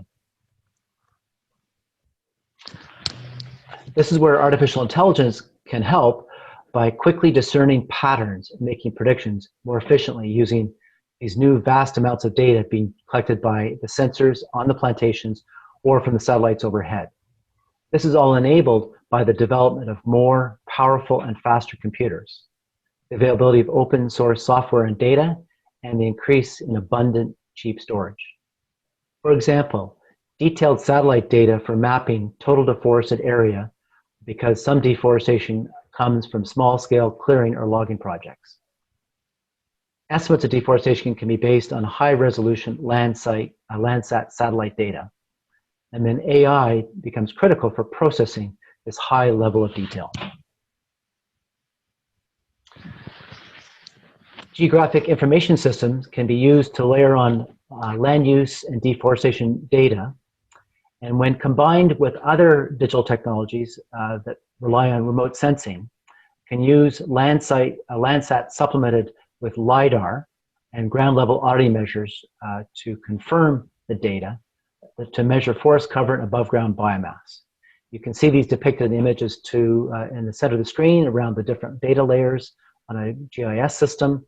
And then the LiDAR technology can more accurately measure the above ground biomass by creating 3D dimensional images, which can be used as a basis for calculating carbon storage. All this data can then be layered on top of a blockchain-powered registry that can serve as a transaction or asset tracking platform. Blockchain can play a significant role in improving the transparency and efficiency in climate finance. For example, for the issuance process related to green and sustainability-linked bonds, blockchain, through its emphasis on governance, traceability, and transparency, can increase investors' confidence in the green credential of the bond and prevent accusations of greenwashing to the issuer. Blockchain tools and services can achieve significant cost reductions of up to 10 times in the green bond issuance process relative to a green bond issuance process not on a blockchain platform. This was demonstrated in a recent HSBC study, which you can see summarized in the table to the right. It showed that the reductions can be achieved by reducing the number of actors involved in the bond process through disintermediation, as well as by facilitating immediate distribution following a bond auction by using smart contracts to handle the complex rules for competitive bidding. It can also reduce reconciliation activities through the use of cryptographic signatures that remove the need for anti-fraud or error checks. It can also improve the timing for settlements, moving from the 2 to 3 days typically associated with a settlement process for the existing bond issuance process to almost instantaneous settlement. And then lastly, can reduce transaction costs by scaling green bond issuances through deal aggregation and investor syndication. Blockchain could also be used to improve the system of carbon asset transactions. Registration, issuance, exchange, and retirement of GHG offsets or insets, which is carbon offsets within a given supply chain, on a blockchain-based system, utilize many of the fundamental capacities of blockchain technology. This technology enables the transfer of assets and the recording of transactions through a secure database. Recording carbon assets on a blockchain would also guarantee transparency and ensure that transactions are valid and settled automatically. These same technologies can also be integrated to improve the traceability and sustainability of supply chains. IoT devices and sensors can securely record data, and then the use of mobile devices can help track the movement of assets along amongst the various actors in the value chain. All this can then be layered on a blockchain-powered asset registry and traceability platform. This can play an important role in enhancing data collection, as well as providing the opportunity for real-time monitoring in terms of providing a holistic view of the supply chain across all actors in real time, and then provide supporting support for data analysis and reporting through automated and manual reporting processes. And then lastly, blockchain can address financial inclusion for the poor. As anyone with internet access, an email address, or phone number is eligible for an online bank account or a digital wallet. There is no requirement for legal identification, maintenance fees, or a minimum balance. Blockchain, therefore, can target incentives related to carbon offsetting or insetting, while expanding the coverage of microfinance facility to billions of smallholders in developing countries, thereby channeling climate finance to these local communities more directly to help them adopt these more sustainable practices. So I wanted to thank you for the time, and I look forward to the question and answer session to follow. I'll turn it over now to my colleague, Guy Pearce, who will talk more about the process of digital governance. Thank you. Okay, I think we had the guy before, so we are not running his presentation again. Don't worry about that. I don't know. There is anything that you would like to add in relation to your presentation first? Not from my end. I'd be interested to hear what the thoughts are around, and natural rubber's got a long history, and there's a lot of work already done on sustainability. What initiatives are underway right now to look at traceability through the supply chain, and linking any kind of incentives to sustainably managed plantations at the end of the supply chain? Michael, are you there? Yeah. Yeah. Actually, I would maybe direct you to the work that's underway in the global platform for sustainable natural rubber, which Salvatore mentioned earlier in the webinar. There is a working group within the GPSNR that is looking at and trying to formulate strategies for traceability within the membership, right? From smallholders through to manufacturers. I'd be happy to direct you to the people that are managing that working group, and there's quite a bit that's been developed in the last, say, year and a half. Still fairly young, but some good progress. Thanks. Great. I would be glad to help the industry with any of those initiatives. Yeah, I mean, traceability is a bit of a tricky issue in in natural rubber because 90% of the global production is coming from smallholders, families, and most of the cases, these smallholders are not organized in cooperative or anything. So, no, it's very difficult to track the raw materials from the source up to the consumer side. So it's so as Michael said, there are initiatives that are looking at this issue, and might be interesting maybe for you also to have a chat with them and understanding what they are doing on this topic. But one thing that I think I would like to ask you is certainly the potential of these new technologies are immense from what is clear from your presentations. But right now, I think the costs are also quite high, on the high side. So I don't know about your experience in relation to how it would be possible to have these widespread technologies, and if these will bring lower the cost of using it. So it's a great question. Again, it's hard to generalize. So oftentimes you try and design a solution, obviously with a cost in mind. And what I've experienced in trying to incorporate, and I don't think it should be technology-led, it's really around really designing a whole traceability system, and if the desire is to include in that an incentive system for the small holders to adopt certain practices. That's where the focus should be initially. And the technology needs to mirror that design. So the work should really be designing the traceability system and the sustainable management systems and any incentives first. And then the technology can be designed according to that.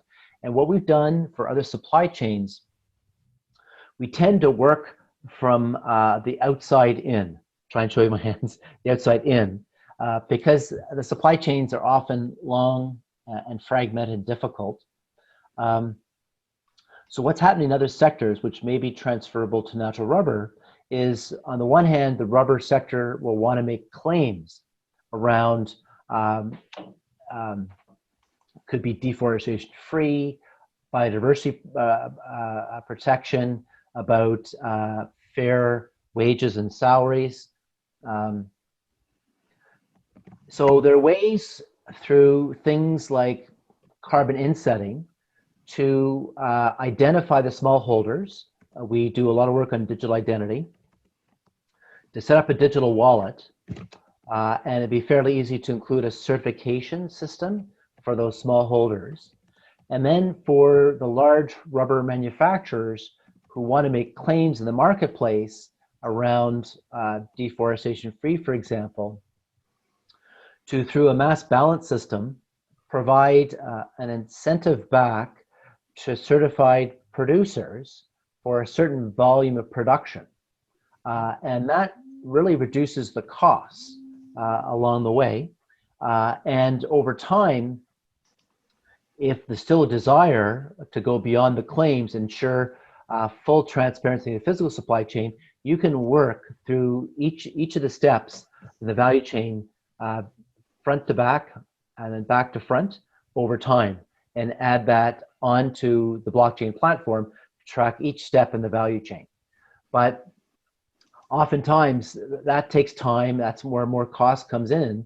Oftentimes it's enough just to provide support and defensibility around claims in the marketplace around deforestation-free using a mass balance system. And it's not as hard to merely assign a digital identity and a digital certification to those smallholders that are adopting those particular practices. Okay, thanks, Jim. There is a question coming from Dr. Ibrahim saying blockchain is a useful tool in traceability and transparency. Do you think it is easy to implement in the smallholder ecosystem? Or do they need to be better organized, like I said, in cooperatives, for instance? And do you know if blockchain already used in the manufacturing sector of the rubber industry? For example, tires manufacturing? So first part of the question around, is it easy for smallholders? So it can be. It really depends on a number of contextual factors, such as access to the internet and connectivity.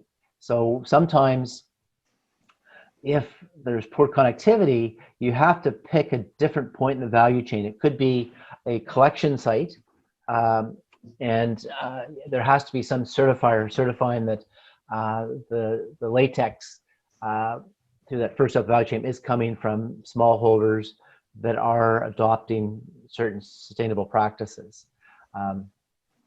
But we do a lot of work. We've done work on Mongolia tracing sustainable cashmere, so very small remote goat herders. We're doing work in the Amazon now with smallholders related to livestock farming for both meat and leather manufacturing. And we're also doing something very similar in Morocco around argan oil. So it certainly can be. There are technical considerations around connectivity, but even those are overcomable because you'll have to find some point in the value chain where there is access to the internet and there's an ability to certify the latex at that first step in the value chain. It could be a collection point. And the next question is whether or not I'm aware of any specific initiatives where blockchain is being used for traceability in the rubber sector. I'm not at this point in time, but it is being considered very broadly in many sectors. So any logistics sectors, a lot of commodities that might be linked to deforestation are looking at applications of blockchain to support traceability initiatives. So it's there's a lot of work underway. I'd say at this point in time, it's really mostly at the piloting stages, but I think it's really ready for scaling up at this point in time and commercialization. So we're really at that point where we're moving beyond piloting into broader adoption and scaling of these systems. Thank you. And one more question before we close, that is actually referred to Goy's presentation, that because at a certain point he was speaking about strategic alignment between tools and value. I don't know if it's value perceived or value or real value, first of all, but no, in a natural rubber ecosystem or environment, how easy is to choose the tools because of the value that they, whatever it means value, that that tool deliver? Because we are speaking a lot about transparency, for instance, assuming that that is considered, everyone says it's a value, but maybe the level of transparency there is might be an issue for some of these some of these tools to be implemented. So how it works, and what is the weight of value in relation to the tools that actually Yeah, so that's a key question. So I think that, so typically when you use blockchain to support traceability, you do want to apply it to higher value commodities to justify the application of these tools. Again, I think it's really a question of design in terms of the level of cost attached to it and the level of proof you want to apply. So certainly, I think in the current marketplace, there's probably a distrust around some of the claims cutting across a range of commodities around anything linked to deforestation or greenhouse gas emissions.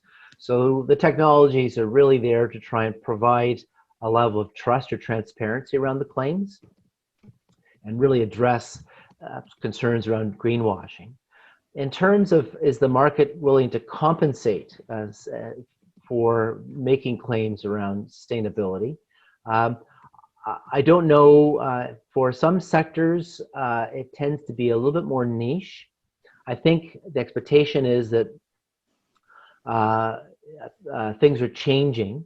I think the EU in particular is developing standards for greenhouse gas emissions and deforestation-free commodities. So I think it becomes a bit of a price of admission to the EU market. In North America, I don't think that's the case at this point in time, but there's certainly a growing consumer awareness. So I think, for me, the value is driven more by brand risk at this point in time than by any sort of premium being played in the marketplace for sustainable products. That may change over time, again, with growing consumer awareness.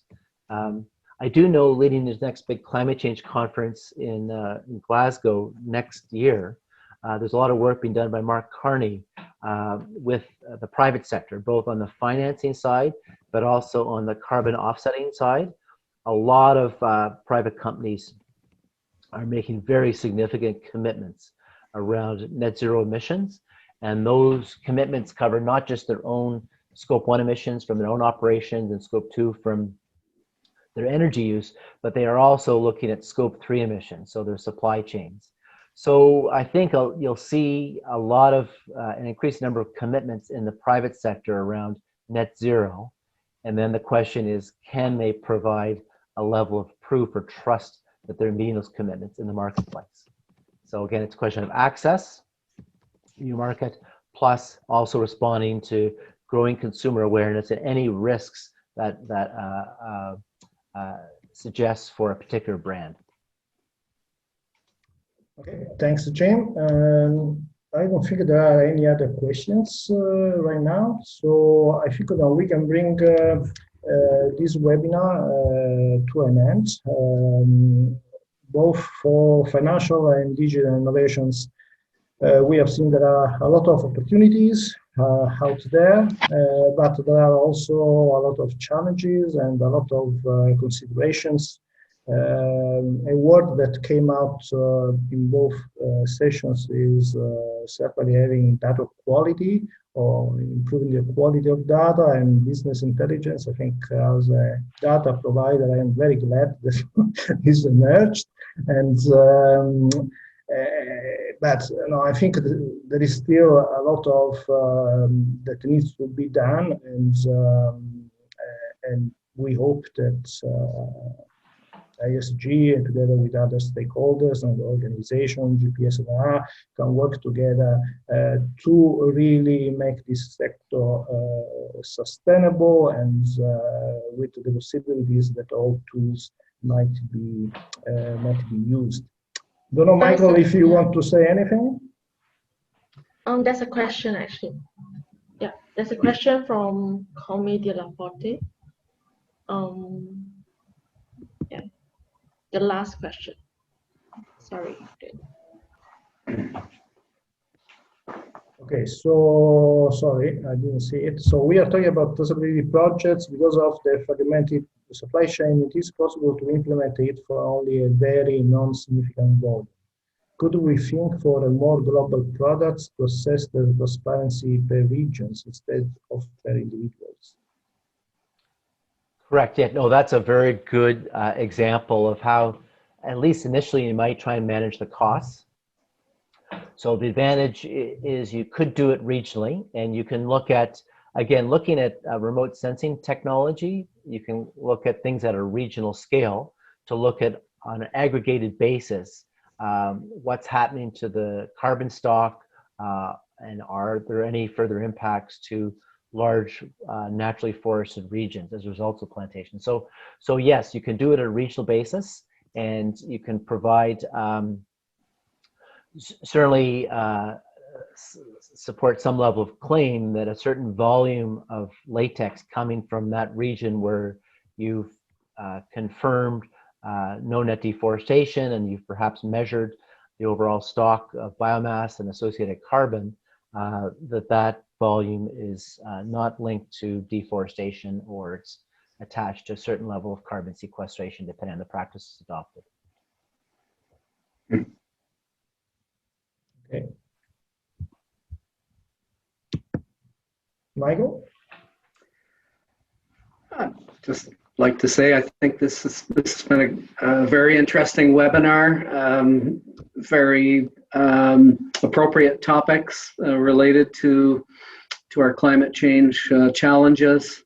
We heard some good reviews of financing in the natural rubber sector. Some of the a few successes and lots of challenges. So still a long ways to go, but a very important topic. I was very interested in the second session. Been involved in a number of technologies for digital data recording, transfer, analysis, becoming very common now in parts of Africa and certainly Southeast Asia, and a standard way of operating in organizations like CIFOR. So I look forward to seeing this sector further develop. But thank all of you, and really enjoyable discussions.